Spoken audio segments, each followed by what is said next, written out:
Oh, good morning. Good Good morning. afternoon.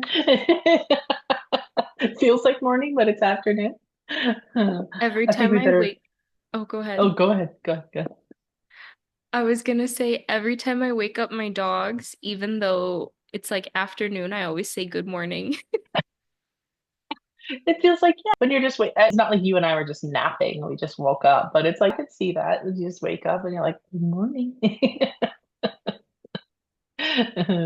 What were Well, I'm you gonna gonna check say? in.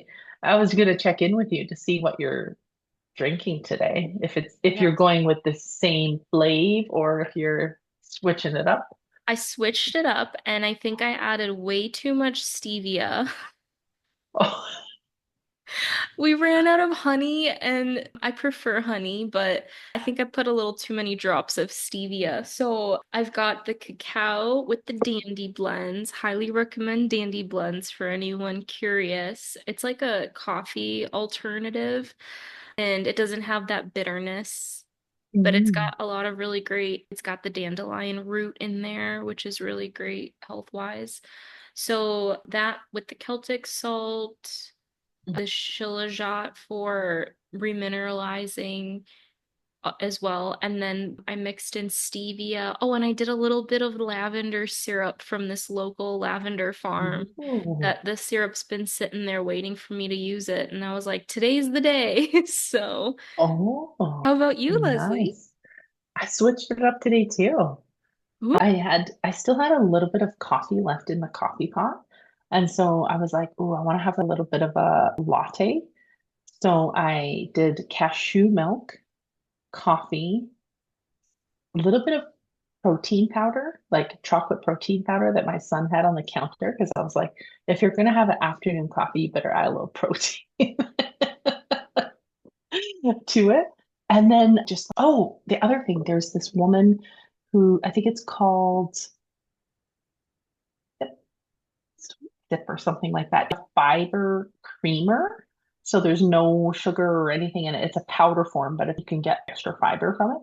And so I put a little bit of that in there and then I just frothed it so that it would have that frothy. So Oh, yeah. and I feel like when I say it out loud, it was a dash of this, a little bit of this, a little bit of that. Made this concoction, right? did you, so today's no cold foam day? No cold foam day. I felt like with the cashew milk, I could froth it up good to make it like a latte already. I did Oh, also, I forgot, I do have coconut and pistachio creamer. The pistachio creamer has been my mm. fave. Have you tried that? No, I don't even think I've seen it here in Canada. I think it's a newer, I'll send you a picture of the brand that I Mm. use. I do get it from a smaller local grocery store here, but I would imagine that it's gotta exist and Our listeners might be excited to find that too. I feel like pistachio is like that perfect little flavor that you can add to it, right?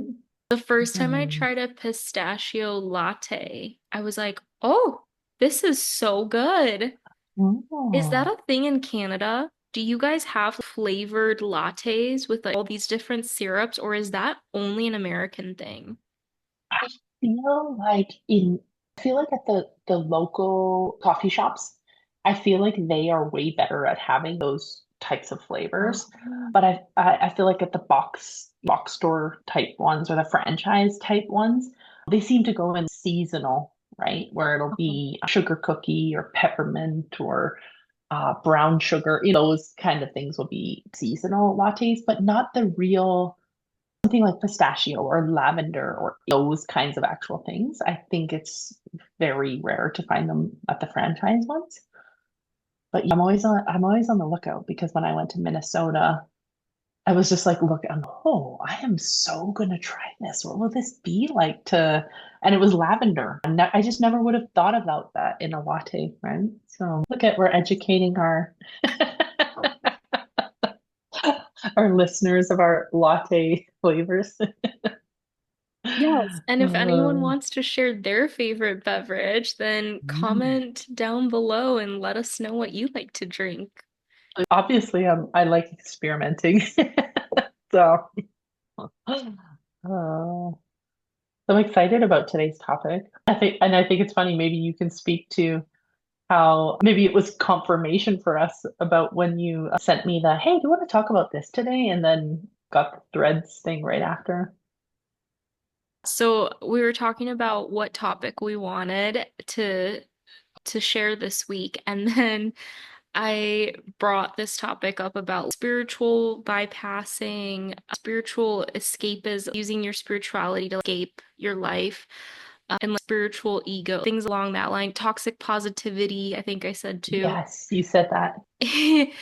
And then the following day, and then Leslie was like, "Oh, it's a great topic. Let's do that." And then the following day, I open up my Threads app and there was a post from someone. I wasn't even following her, but she was like, on my last post, it seems like it was really popular to talk about spiritual bypassing and toxic positivity. And I immediately screenshot it and sent it to Leslie. I think this is confirmation that we're meant to talk about this because what are the chances it was a top post and I just saw it right away. I don't even read all of them. I sometimes just scroll through and whatever catches my eye. So the chances of that, I personally don't believe in coincidences. I prefer to see things as synchronicities and see how did that support me so I could feel a little bit better about the things that unfold in my life. Well, isn't it funny how it unfolds after our last topic that we talked about with signs and symbols and synchronicities, Yes. right? And then here we are. This is a yes. This is a yes for us. But I love this topic too because I think it's so I've had this experience so many times and I've been shown it so many times. And even though I was thinking about it, there's been so many times in different areas of my life where I've saw this. And I think what I was saying to you before is I sometimes think that people have super good intentions behind that toxic positivity. They're not they're not necessarily coming across to do harm or say something, but it's that space of almost unconsciously feeling like they want to fix everything or that everything is supposed to be like rainbows and butterflies, right? But then that means that we're missing out on that underneath part. And what I mean by that is maybe I'll give an example. I find in times of maybe an illness or a death or a divorce, people are often offering this sense of condolence in a way of, oh, just stay positive. You're going to get through this, or don't think about those things. Or if they start to show emotion or grief around that, people are very quick to say, well, don't go there. If you go there, then you're going to get in that mindset. But for me, I just think uh, if when someone says that to me, I can feel, I know that they're coming from a place of I care about you, but there's often this space about what about what I'm really feeling? And can we hold space for that versus just bypassing to go, well, I guess I'm only supposed to think positive thoughts, or I'm only supposed to be thinking this is a good thing, but what about my actual grief, or what about my actual sadness or my rage, or whatever that is under there? Isn't that important too? Because I just think that it's so necessary for people to feel, especially if they are going through something difficult. I've seen it on the somatic side. Like I said to you, it's so necessary to actually be able to feel it versus, hey, no, I'm only supposed to think positive thoughts. So therefore, I have to put all those other things to the side.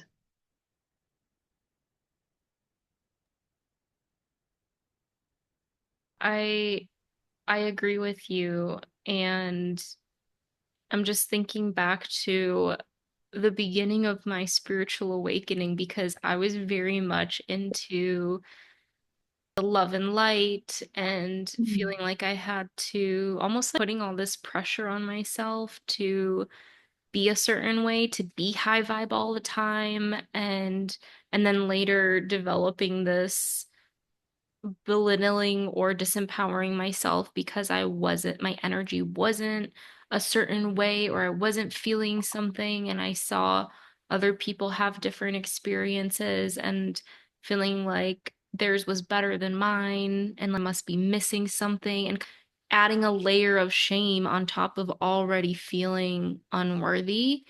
I was also thinking as you were talking, I think sometimes too, when someone else is experiencing something, if we feel the need to rush them through that, I would ask, is that because you're uncomfortable with what they are moving through?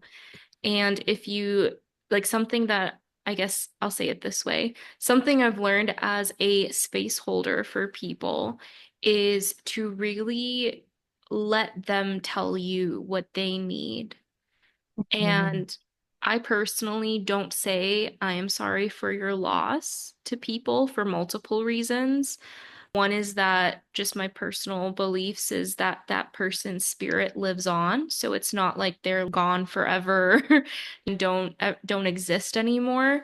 They've just shed the physical body. And another is I don't know what the relationship that that person had to this person who just transitioned was. So why would I assume and just say something on autopilot that everyone is going to be telling them? So I just, and instead I've reframed it and say, I hope you and your family receive the support you need at this time. So that way it's mm, honoring that a lot of times, especially when it comes to grief, it's more about the people that are living still that are going to be mm, going through it because that person who just transitioned, they're moving on to their next step, whatever that is. But mhm, it's the people living that have to move through now, adjusting and transitioning to life without their presence there. So, mhm. that's what I would say about the that dynamic that we're talking I about. think, and I think that's very similar with divorce too, because Mm. oftentimes people will maybe not, they don't know yet what's going on. And then you express, you say, oh, no, I'm like, we're divorced. And they, oh, I'm so sorry. And I say, oh, what are you sorry for? And then they start taken aback. And I'm like, there's nothing to be sorry about. And I actually started to realize, oh, we never know what's going on in that other person's relationship. And then if we're saying I'm sorry, maybe they're celebrating because maybe that person has gotten out of a domestic violence situation, or maybe that person has built up the courage to make that sort of decision.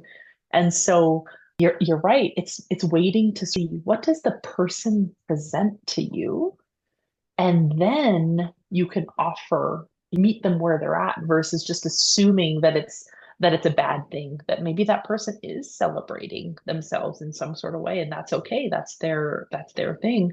And then can you just hold space for that? The other thing I was thinking about as you were talking is, and maybe I'll be interested to see how, if you've had this experience, but oftentimes I find when people are first coming into this spiritual sort of awakening and things, they often talk about their frequency or their vibe, right? And they'll say, well, my frequency is just too high to be in relationship with that person. I'm a higher frequency. And I always like to challenge people about that because I'm like, I don't mess, it's like we're working on our own frequency because we're wanting to change the frequency of the type of people that we're going to bring in. And what I mean by that is that I always sort of explain it to people like this, is that we have these beacons and these frequencies within us, and we wonder, why do we keep attracting the same relationships or the same things? It's because we are radiating at this frequency to attract that in. But once we have an awareness to go, oh, this is actually just a trauma, or it's a behavior or a coping mechanism, and we begin to work on changing that thing, the frequency changes. But it doesn't change so that I'm up here and you're down here. Well, now I'm at this frequency where I can't relate to you in any way. No, that is, again, I often see this as spiritual bypassing because people often use it to not have to resolve a relationship. Well, they're just not at a high enough frequency for me. No, no, no. They are at a frequency and you're at a frequency, but there's no such thing as this hierarchy of being better than. It's about, can I come to this ability? If our frequency and vibration is at a level we should be able to come to this space of actually being able to converse and resolve things and consciously say, cool, we're on a different level. That's cool. We can move along versus this. And I'd love to hear your perception on that too. The first thing that I thought when you brought this up was, hello, spiritual ego. Welcome to the table. Welcome to the party. Thank you for joining us. There's a seat right here. Come sit right by me. Also, I just want to be very transparent and say I speak from actually realizing I was in my spiritual ego, so I'm not trying to Oh, shame yes. anyone.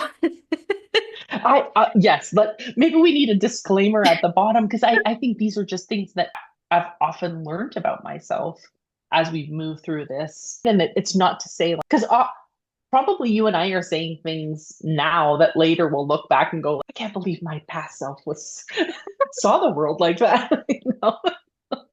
Uh, I do feel that way actually about when I first started the journey, because it is a journey and the point Mm, of it is for you to grow along the way and to discover new things and figure out what works, what doesn't for you. With the spiritual ego part, I was very much it was really hard for me to have conversations with people that I considered to be in the matrix, mm, people that I felt like we can't have a deep enough conversation, so I don't even want to try to have a friendship with you, or people at my jobs, or I didn't really have interest in really connecting with them. And in recent years, I have been able to connect and have relationships with people who I would consider to be more in the matrix than on the spiritual side and living from their soul. But I've really come to appreciate that there's still ability there for connection because at the end of the day, the thing that connects us all is that we're all human and we do have we're all whole beings. We have a mind, we mhm, have a body, we have a heart with our emotions, and we have a soul like all of us. And the minute we start feeling like, oh, I'm better than because of this, you're doing a disservice to yourself and also to others because then you're not willing to open up. It's interesting because I thought because I'm spiritual, I'm better because I have the cheat code to life and I understand about energy. And here you are struggling with this, and I can tell you exactly what's going on. And the amount of times I've been humbled to discover I was wrong, or I read something like my intuition and what I was feeling was being clouded by my own bias. mhm, That really helped me understand that I don't know. I don't know. And owning that I don't know was actually so much more powerful than any of the spiritual energy things I learned because that saying I don't know what you're moving through actually invites deeper connection because it's what we were talking about a little bit ago. It allows us to actually, for me to be present with you and to ask you, what do you need in this moment? Where are you at? And then that allows you to tell me directly. I'm not mhm, assuming anything about what you're moving through. Because if there's anything I've learned about humans, is that everyone is going through something. mhm, Everyone has walked through different initiations and just had different experiences and challenges every single human. I can't find a single mhm, human that has not had that. That's part of why I believe we're here, right? To grow, to experience have different experiences, soul evolution. And in that, when you're able to see that underneath what the person presents is the same thing I've gone through, challenges and the I just think that it's kind of on social media when people present only a highlight reel, but behind the scenes they're crying or they're really struggling financially. You don't know that until you have that connection and conversation with the person to actually hear directly from them. So I've stopped assuming and I just honor I don't know. And so then I take the time to ask and let Mhm. people know I don't want to assume what you're moving through. To me, it feels like this. You let me know if that's true or not, because I don't want to sit here and because in my younger years, I very much thought I did know. As I Mhm. think most of Yep. us do as we're Yeah. growing and learning about the world and creating our beliefs. And I think that there's this also this space of taking accountability because there's been a few years where I've saw these people that maybe we often look up to as these spiritual leaders. And it's things have started to come out of around cult type behaviors or that they're almost putting themselves into this space of whatever they say and do is the end all be all of spirituality. And this has been one of my greatest teachers of my own confidence and remembering who I am, because in my own experience of this, I have to take accountability that in my experience of this, I also put that spiritual teacher on a pedestal. And so therefore I was spiritually bypassing myself because I was forgetting that I have intuition. I have connection to source. I have my own unique medicines. And so I was continuously looking to this person to be able to provide me the next thing, the next thing, the next thing, the next thing. And then even in times where my intuition was going, this person said this, but this doesn't necessarily resonate with me. But remember, they're the leader, they're the teacher, you're the student. I always continuously put myself in this place of student rather than trust myself. And then later, some of these things came to light around some of this spiritually bypassing. Often, sometimes some of the things that I've heard is like, oh, in a past life, we've had a. So maybe when they're doing things that are not necessarily that may be manipulative sometimes, they'll sometimes tag it to something that has a spiritual connection in order to bypass their what they're trying to manipulate maybe. But I really in that moment of my experience with this is I had to take accountability that I also put that person on the pedestal. And so therefore I had to then take my power back and go, right, I put you there. So, and now that's not true. I think we're always all students. So even you and me, we maybe are offering services to people. But my biggest thing is that I'm always saying to people is that it's not about me being this and you being this. It's like we're on this path together. And yes, there you may be learning something from me because I always see it as this way trajectory. Maybe Eva is one step ahead of me in a particular situation. And then she can offer holding space for me because I'm like one step behind, going like just in that sort of evolution or whatever is taking place. And and then it's like we're always sort of moving along like this. And that's why we can help people, but I feel like it works both ways.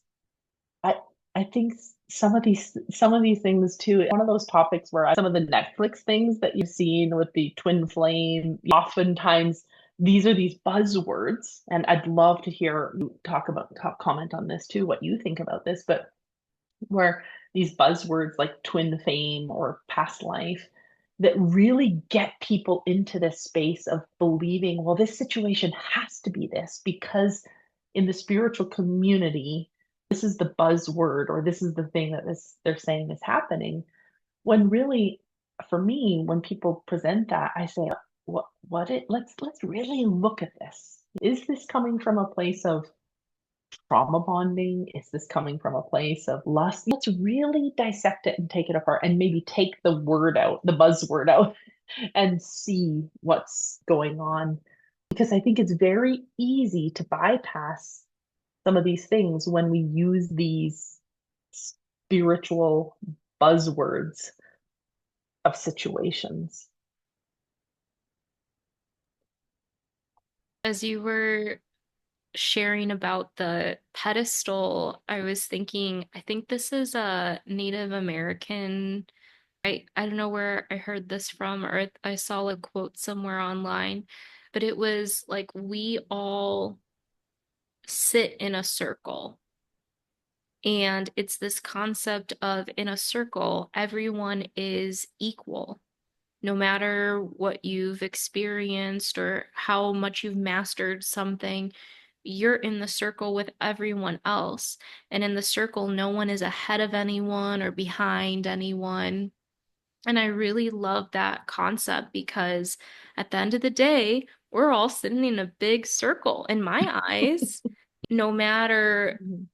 this spiritual entrepreneur who has reached seven figures, or this person who has, I don't know, created a farm sanctuary, whatever people's journeys are, we really truly can learn from each other. And I think that that alone helps remind me we're both teacher and student at all times, right?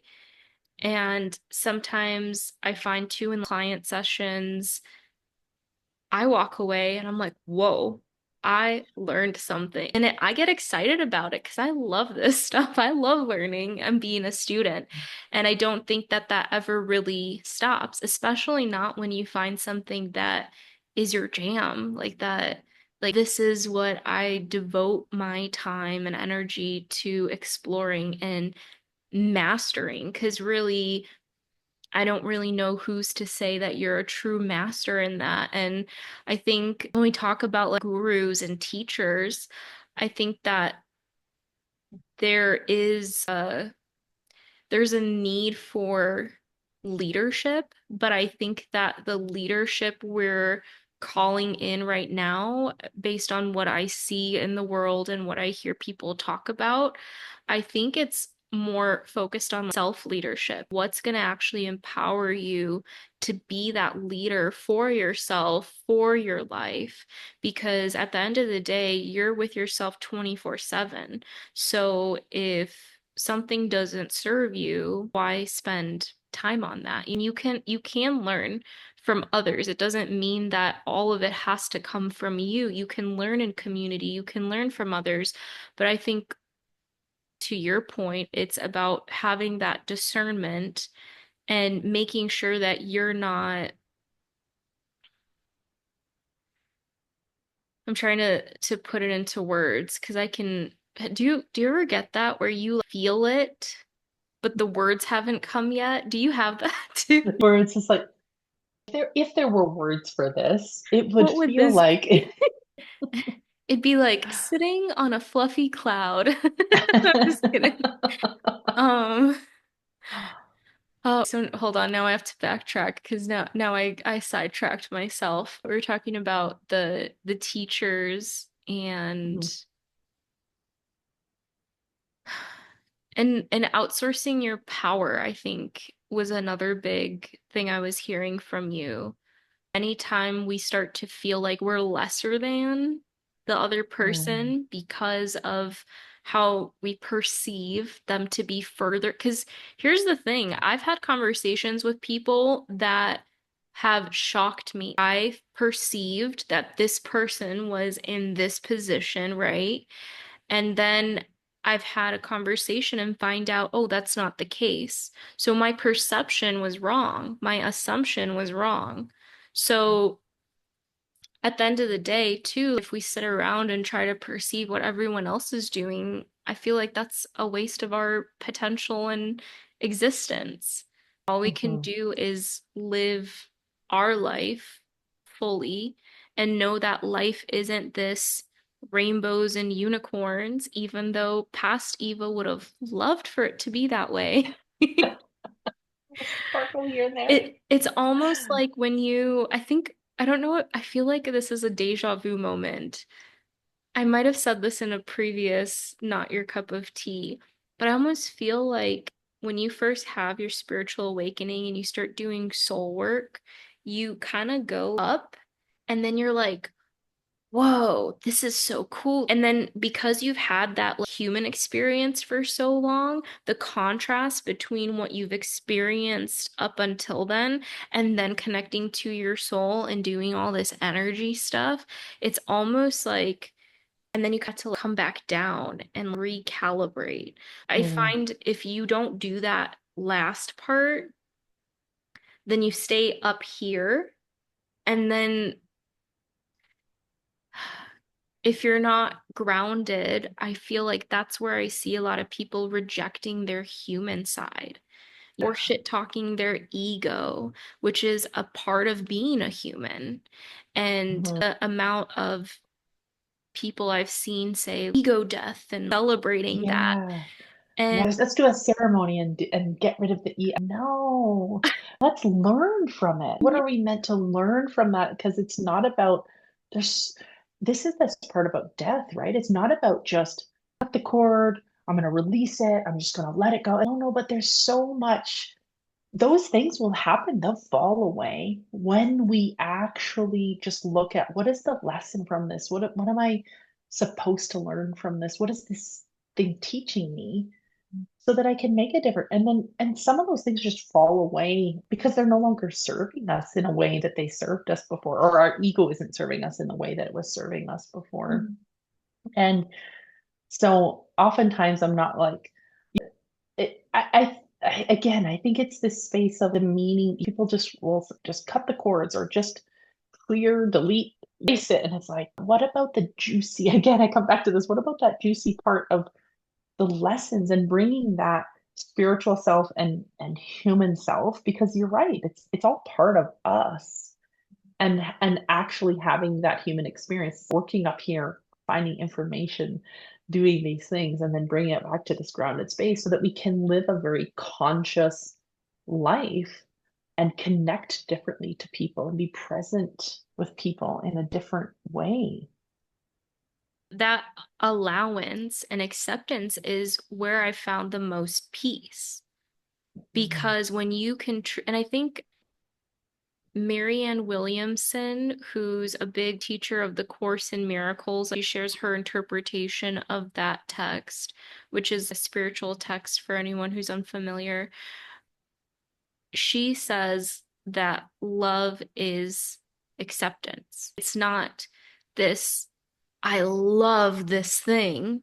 It's, I accept this thing. And that was a huge shift in reframing what love was because, for instance, with my relationship with my family, the more I rejected my parents for what we went through together and how they treated me once I had chosen this path, it was harder for me to have any kind of peace around it because I wasn't also accepting them.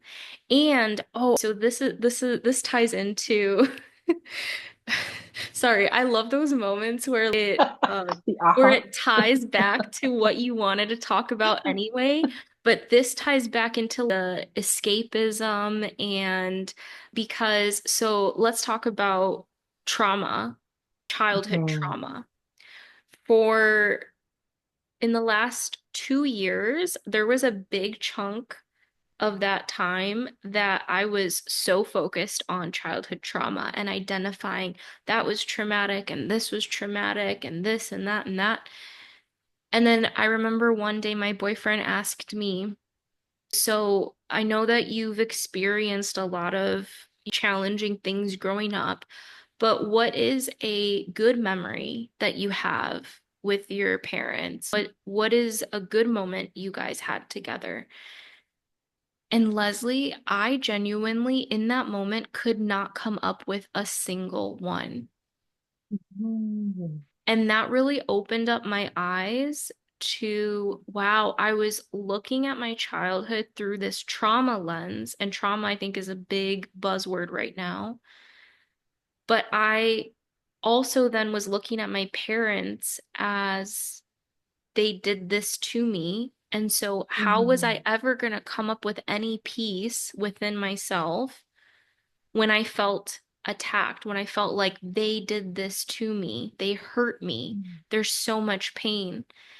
And I think that true healing is when you are able to stand in your power, when you're able to acknowledge that, yes, in life, there's going to be lots of shitty moments, there's going to be unpleasant times, but that doesn't take away from the experience. And it's about how you walk through those. And it's not about avoiding them, what we're saying, where a lot of times we may feel like, oh, I'm just going to do this practice to avoid feeling this way or to rush through feeling this frustration. I just want to, let's clear that. Let's just clear it all out.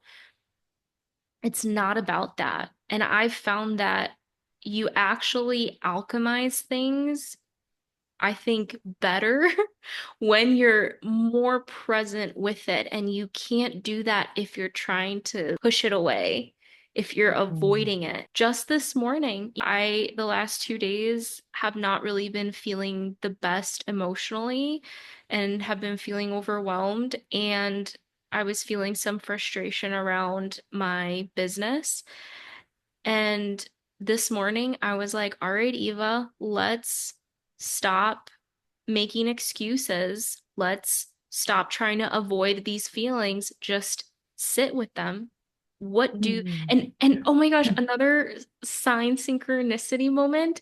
I was on Instagram and that platinum giraffe lady that I sent. Anyway, Oh, I'll tag her down below for anyone who oh my gosh, I is love curious. her. This she does nervous system regulation. She's great. I love her. I love witnessing her. She's such a permission slip to just show up and just be yourself and just do it your way. Um so I have been sitting the last few days feeling like I need to take the space to feel what I've been feeling and stop trying to, I'll just get to that later. We'll get to that later. I'll do something later for it. And I'm not even joking. Yesterday, I saw a video of, or was it this morning? I don't know, one of these 2 days. I see a video from her, and she was talking about how she was feeling anxious. And then she decided she was like trying to work on some business stuff and email. And then she just shut off her laptop, shut off her Mhm. her telephone, and just went and sat with anxiety.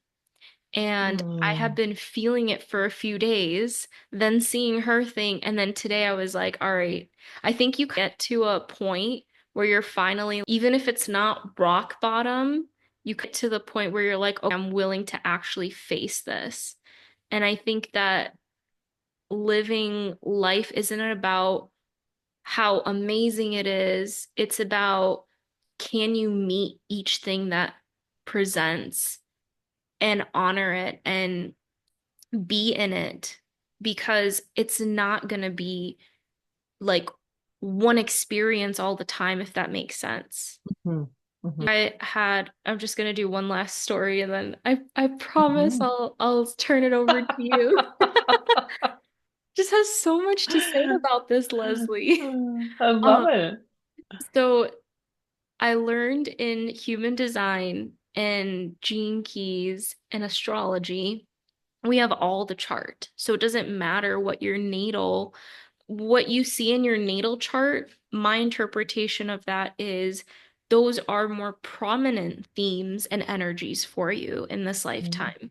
But it doesn't mean that's all you have access to. And I think that's a Mhm. misconception that's out there. People will wear that as a badge of honor, like you were saying earlier. And this. I am a projector, so therefore I can't generate energy myself. No, that's not what that means. But anyway, so we have the full chart, and the the week that this clicked for me was about 2 years ago. I had just signed two clients. They were my first paying clients for my business. I was so excited. And then my boyfriend's father was scheduled to have a surgery that was potentially life-threatening. And I went and spent a week with his parents to support them, to be there for his mom. And I was sitting there thinking that week, I just had such a big celebration. I've worked so hard to get to this point, to build my dream business and to support people and do something meaningful. And then I'm like, on the other side, I feel all of this heaviness around Mm. this operation and what we're moving through with the family.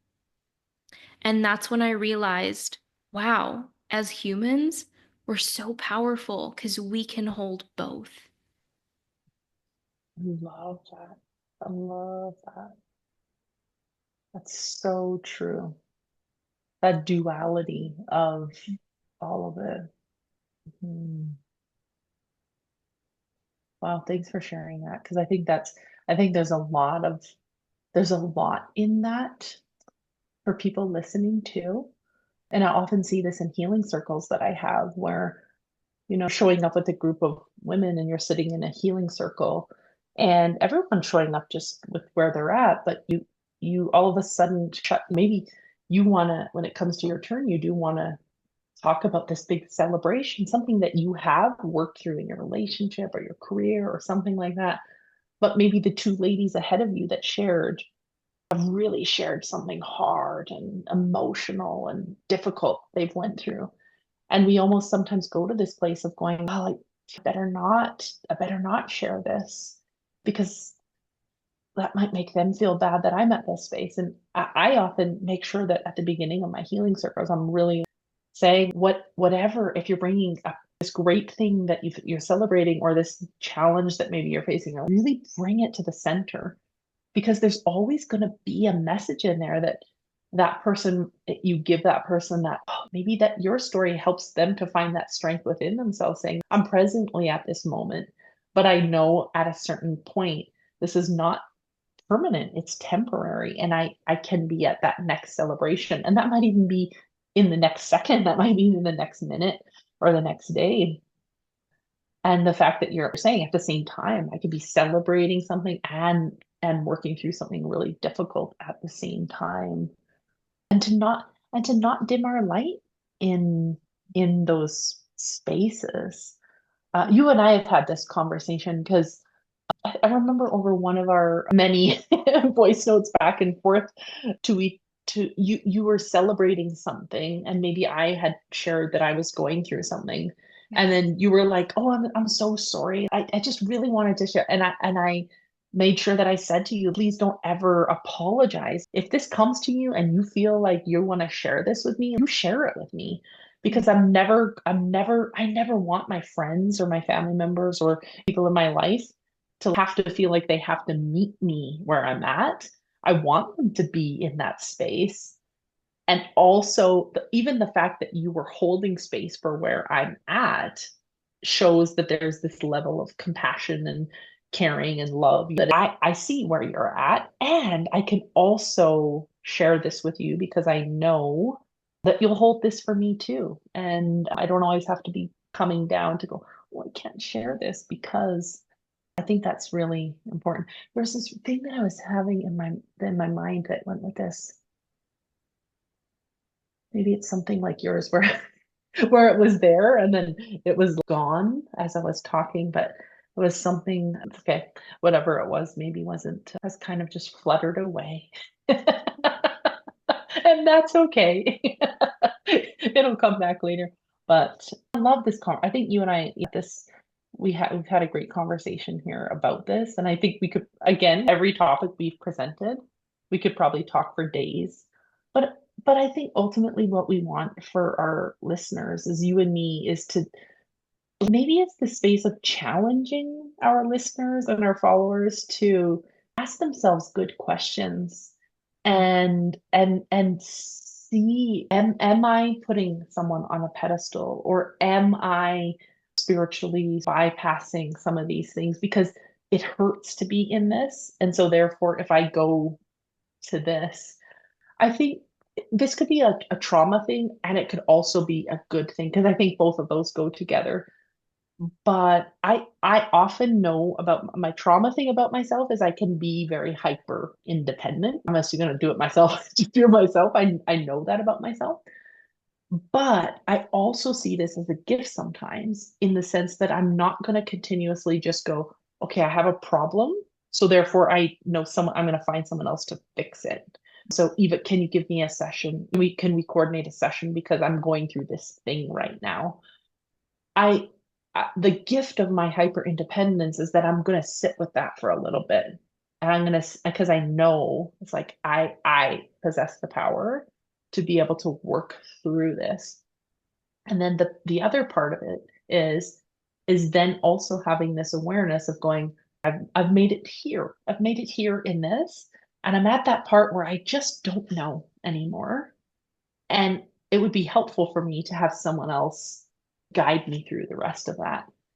And that's the part where I think it's like there's a lot of healing in that because I don't have to do always do this by myself, but I also don't have to always find someone else. Oh, I know what it was I was going to share with you. I think back to my university years. Anytime something went difficult, specifically relationships, if things went breakups or cheating or these things happen in our lives, I would always book a mediumship session because I always wanted to know about the future versus be in the experience of the hurt, the rejection, the betrayal, the abandonment, the actual human part. So I can guarantee you, probably 9 times out of 10, I always booked a mediumship appointment because when they were pulling cards for me or they're telling me things, I was always going to pick up on the things where it's like, oh, he's telling me that I'm this, and this, and this, and this, and this is going to happen to me. Because that was I think now that I'm saying this out loud, I think that was my way of bypassing the hurt of the loss of the relationship. So therefore, I'd want to just skip ahead to the future to know that my future self was going to be okay. And thankfully, I loved every single one of those readings. I learned something about from those beautiful souls who had that gift. But I've also, in my wisdom over the years, realized that I have to feel that. And then I also possess the the gift to be able to see my future self too, or connect with my future self too. That it doesn't have to be, it's that balance between present and future self too.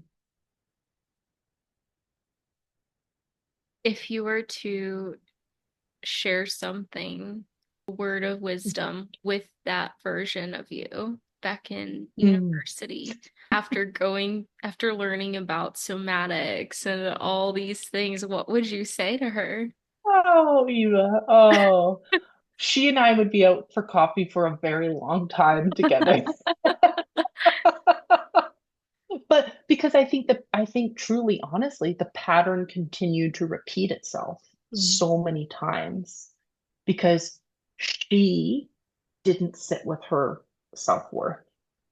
And if she would have felt those feelings of the betrayal, the rejection, the abandonment, the self-worth, she likely wouldn't have had to have those experiences over and over and over to learn it. But so I love that question. That was a beautiful question to go because I think I need to maybe set up a coffee date, put it in the calendar, coffee date with, oh, let's say 18-year-old self to 26 have them all come to the table. I love doing that. I love Oh, having oh, multiple and then talking to each of them and supporting them. yeah, That's yeah, that's interesting true. because as you're talking about that was usually connected to relationships, because I feel like the romantic relationship was also a big focus for me in high school and then college too. And I was just thinking about how I handled breakups, and I would listen to back, this was back when iPods were just out. So I would get music that reminded Mm. me of that partner, and I would just listen and sit in the, how would I even describe that? Simmer in those feelings of, oh, it's over, and who am I now without this person? Almost as if I remember someone saying this one time, and I was like, that's actually so true. Your life exists, and I know it's hard for anyone moving through the emotions. So I just want to say, I'm not trying to be insensitive, but this statement does bring some perspective. You existed and you had a life before that person walked into your life, and you have the ability to have a life without them after, because your existence wasn't dependent on whether they were in your life or not. Mhm. And so just wanted to share that with anyone. And also, I get it. I'm a very deep feeler, so breakups were very hard because I would just, and it's interesting that you focused a lot on the future, because I feel like I would go back to the past. I would like fixate and Oh. ruminate on what had happened, and if only this was different, we would still be together.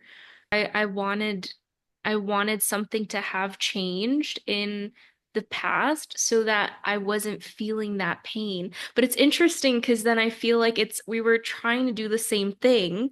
We are just going in different directions with it. You were turning to Yeah. the future to bring that sense of hope that it would be better for you.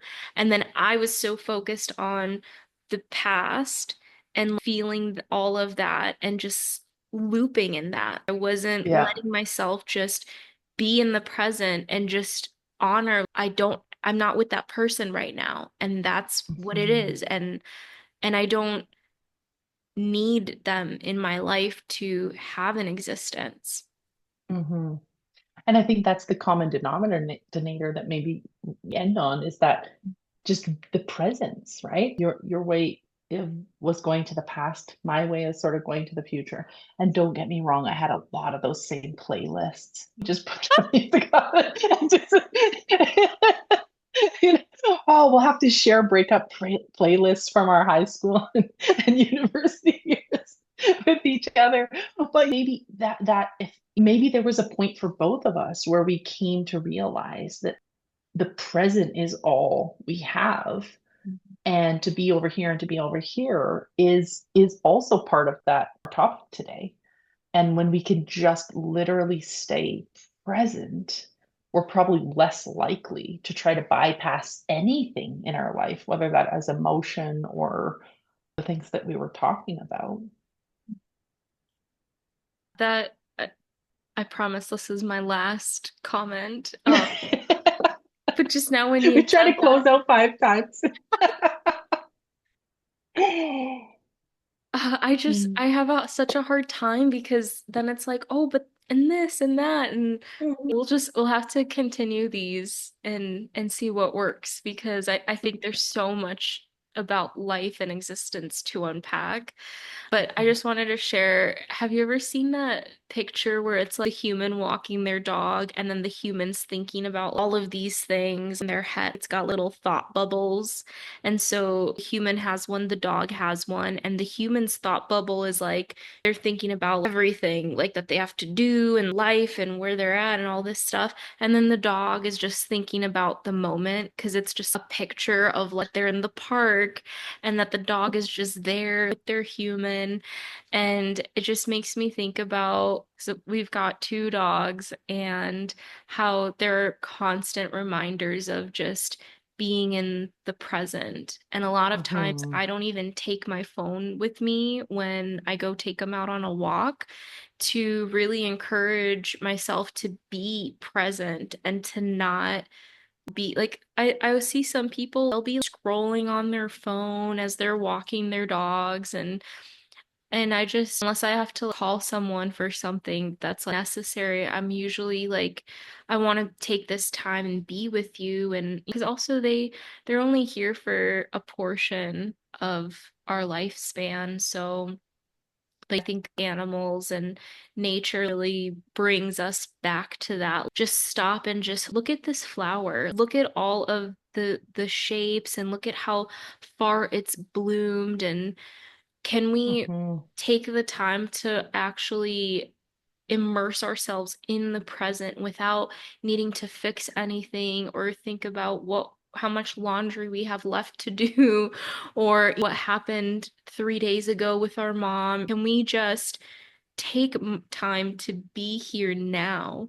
Because Mhm. that's where our power lies, to have Mhm. a full experience, like you were saying. Hmm. Thank you once Thank you, again. Leslie. This was so lovely. On to the next one. On to the next. There's just so much to talk about. Oh, thank you. Thank you. Mm, thank you.